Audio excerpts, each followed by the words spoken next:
ये कहानी बहुत पहले की है। किसी नगर में एक व्यक्ति रहा करता था जिसका इस संसार से मन भर चुका था, जो इस संसार की मोह माया को त्याग देना चाहता था। उसने एक दिन यह फैसला किया कि वह इस संसार की हर एक मोह माया को त्याग देगा। उसने अपना मन बना लिया था। उस व्यक्ति ने सन्यासियों का जीवन देखा था और उसने अब यह तय कर लिया था कि वह अब एक सन्यासी बनेगा। वह तुरंत अपने घर से निकलकर पास में रह रहे एक बौद्ध भिक्षुक के पास जाता है और उनसे कहता है कि मुझे एक सन्यासी जीवन जीना है। मैं इस संसार की मोह माया को त्याग देना चाहता हूं। इस पर वह बौद्ध भिक्षु उस सन्यासी से कहते हैं कि क्या तुम सच में सन्यासी का जीवन जीना चाहते हो? इस पर वह व्यक्ति उस बौद्ध भिक्षु के सवालों का जवाब देता है और कहता है, जी बिल्कुल।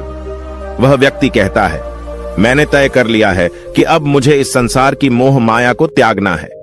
उस वृद्ध की बात सुनकर बौद्ध भिक्षु कहते हैं, तो ठीक है, लेकिन तुम्हें मेरी एक बात माननी होगी। इस पर वह व्यक्ति कहता है कि मैं आपकी सारी बात मानने को तैयार हूं। इस पर वह बौद्ध भिक्षु उस व्यक्ति से कहते हैं कि आज के बाद तुम मुझसे कभी नहीं मिलोगे। जब मुझे जरूरत होगी तब तुम्हें खुद ही बुला लूंगा। हमारे आश्रम में 1000 सन्यासी रहते हैं। तुम्हें उन्हीं की तरह रहना है और उन्हीं की तरह खाना है, उन्हीं की तरह वस्त्र पहनना होगा और ठीक वैसा ही जीवन जीना होगा जैसे कि वे सब जी रहे हैं। इस पर वह व्यक्ति कहता है कि ठीक है गुरुवर, मैं तैयार हूं। इतना कहकर वह व्यक्ति उस बौद्ध भिक्षु को प्रणाम करता है और वहां से आश्रम की ओर चला जाता है। आश्रम में जाने के बाद उसे एक कमरा मिलता है। वहां जाकर चुपचाप बैठ जाता है। आश्रम में रहने वाले सभी लोग उसे चावल कूटने का काम दे देते हैं। वह व्यक्ति उन 1000 सन्यासियों के लिए हर रोज चावल कूटने का काम करने लगा। इसी तरह उसका जीवन व्यतीत होने लगा। उसे लगता था कि जब गुरुजी को उसकी जरूरत होगी तब वह उसे बुला लेंगे। इसी इंतजार में वह व्यक्ति वहां रहने लग जाता है। वह सुबह से लेकर शाम तक केवल चावल कूटने का ही काम करता था। उसे यह काम करते करते धीरे धीरे 12 साल बीत गए। अभी तक वह बौद्ध भिक्षुओं ने उस चावल कूटने वाले व्यक्ति को कभी नहीं बुलाया। लेकिन यह काम करते करते अब उस चावल कूटने वाले व्यक्ति के मन में कोई भी विचार नहीं रह गए थे। न ही कोई अड़चन और न ही कोई समस्या उसके मन में पनप रही थी। 12 सालों के बाद वह बौद्ध भिक्षु कब बूढ़े हो चुके थे। उन्हें लग चुका था कि अब उनका अंतिम समय आ चुका है और उन्हें अपना एक उत्तराधिकारी चुनना होगा।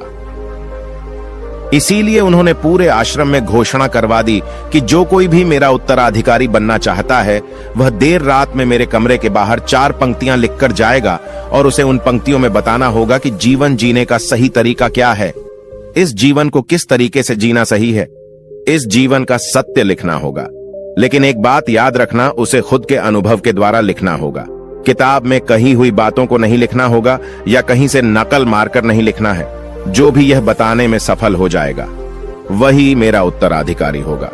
आश्रम में जितने भी लोग रह रहे थे वह सब उस बौद्ध भिक्षु को बहुत मानते थे। कोई भी उन्हें धोखा नहीं देना चाहता था। सभी भिक्षुओं के मन में यह चाहत थी कि वह उनका उत्तराधिकारी बने, लेकिन कोई भी यह काम करना नहीं चाहता था। उन 1000 बौद्ध भिक्षुओं में से एक विद्वान भिक्षुक ने बहुत ही हिम्मत जुटाकर अंधेरी रात में दीवार के बाहर लिख दिया कि मन एक दर्पण की तरह है, उसमें धूल जम जाती है। उस धूल को साफ कर दो तो सत्य अनुभव में आ जाता है और सत्य मिल जाता है। ये 4 पंक्तियां उस शिष्य ने बड़ी हिम्मत जुटाकर अपने गुरुवर के कमरे के बाहर लिख दिया। अगली सुबह जब बौद्ध भिक्षु उठे और कमरे के बाहर लिखी 4 पट्टियों को पढ़ा और कहा कि किस मूर्ख ने लिखी है, मेरी दीवार को किसने खराब कर दिया है, उसे पकड़कर अभी मेरे पास लाओ। जब आश्रम में सभी लोगों ने पता किया तो पता लगा कि वह विद्वान शिष्य उन पंक्तियों को लिखने के बाद रात्रि में ही उस आश्रम को छोड़ दिया था, क्योंकि यह विचार उसके अपने नहीं थे और विद्वान शिष्य ने जाते जाते अपने कुछ मित्रों से कह दिया था, सुबह अगर गुरुवर को मेरी कुछ 4 पंक्तियां पसंद आई तो वह लोग मुझे बता देंगे, और अगर इन 4 पंक्तियों को पढ़ने के बाद गुरुवर गुस्सा हो जाएं तो तुम सब मेरा पता उन्हें कभी भी मत बताना। आश्रम के सभी लोग चिंता में पड़ गए कि कितनी अच्छी पंक्तियां तो लिखी हैं उसमें, फिर भी गुरुवर नाराज क्यों हो गए।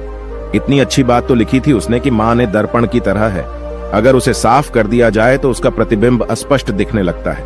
वे सब कहते हैं, चलो देखते हैं कि गुरुवर को ऐसा उत्तराधिकारी कौन मिलेगा जो उनके सवालों का सही जवाब उस दीवार पर लिख सके। वह कौन होगा जिसके पास इससे भी विचार होंगे। कुछ लोग यह सब बातें उस चावल कूटने वाले व्यक्ति के कमरे के बाहर कर रहे थे। वह चावल कूटने वाला व्यक्ति पूरी बातें सुन लेता है और जोर जोर से हंसने लग जाता है। लोग उससे पूछते हैं, इसमें हंसने वाली बात क्या है? तुम्हें इसमें क्या गलत लगता है? वह चावल कूटने वाला व्यक्ति कहता है, गुरुवर सही तो कह रहे हैं कि किस नासमझ ने यह सब लिखा है। इस पर वैसे लोग गुस्सा हो जाते हैं और उस चावल कूटने वाले से कहते हैं कि तुम्हें क्या पता, तुम तो 12 सालों से सिर्फ चावल कूटने का ही काम कर रहे हो। तुम्हें किस बात का ज्ञान है? न तो तुम्हें शास्त्रों का ज्ञान है और न ही गुरुदेव ने तुम्हें कभी ज्ञान दिया। अगर तुम्हें इतना ही ज्ञान है तो तुम ही क्यों नहीं अच्छे शब्द बता देते? वह व्यक्ति हंसते हुए कहता है कि ठीक है, मैं जरूर बता दूंगा, लेकिन इतने सालों से मैंने लिखने का अभ्यास नहीं किया हूं तो लिखना मैं भूल गया हूं। मैं बातों को जरूर बता दूंगा, लेकिन किसी को मेरी बातें लिखनी होगी। और यह भी याद रखना कि मुझे उत्तराधिकारी बनने का कोई भी शौक नहीं है। इस पर वैसे लोग कहते हैं, तो ठीक है, क्या लिखना है बताओ। वह चावल कूटने वाला व्यक्ति कहता है, तो लिखो जो मैं बता रहा हूं। कैसा दर्पण कैसी धूल, न कोई दर्पण न कोई धूल, जो इसे जान लेता है वह सत्य को प्राप्त हो जाता है। यह बात उस गुरुदेव के कानों में पड़ जाती है। आधी रात को वह गुरुदेव उस चावल कूटने वाले व्यक्ति के पास आते हैं और उससे कहते हैं कि तुम यहां से चले जाओ, वरना यहां पर रहने वाले आश्रम के सभी 1000 लोग तुम्हें छोड़ेंगे नहीं। यह जोगा ले लो, तुम मेरा उत्तराधिकारी बनना चाहो या न जाओ, इससे कोई फर्क नहीं पड़ता। तुम उत्तराधिकारी बनो या न बनो, लेकिन जो शब्द तुमने कहे थे वही शब्द बिल्कुल सत्य हैं और जीवन के अनुभव को दर्शाते हैं। इसलिए मन ही मन मैं तुम्हें अपना उत्तराधिकारी मान लिया हूं। और अगर यह बातें उन 1000 आश्रम वाले लोगों तक पहुंच जाएंगी तो वह सब तुमसे जलने लगेंगे और तुम्हें चोट पहुंचाएंगे। यह लोग बर्दाश्त नहीं कर पाएंगे। यह चावल कूटने वाले व्यक्ति उत्तराधिकारी कैसे बन सकता है? जिसे कभी ज्ञान नहीं, जिसने कभी शास्त्र पढ़ा ही नहीं, वह उत्तराधिकारी कैसे बन सकता है? वह भला कैसे सत्य को प्राप्त कर सकता है? और यहां पर शास्त्र जानने वाले सभी लोग सर पीटते रह जाएंगे।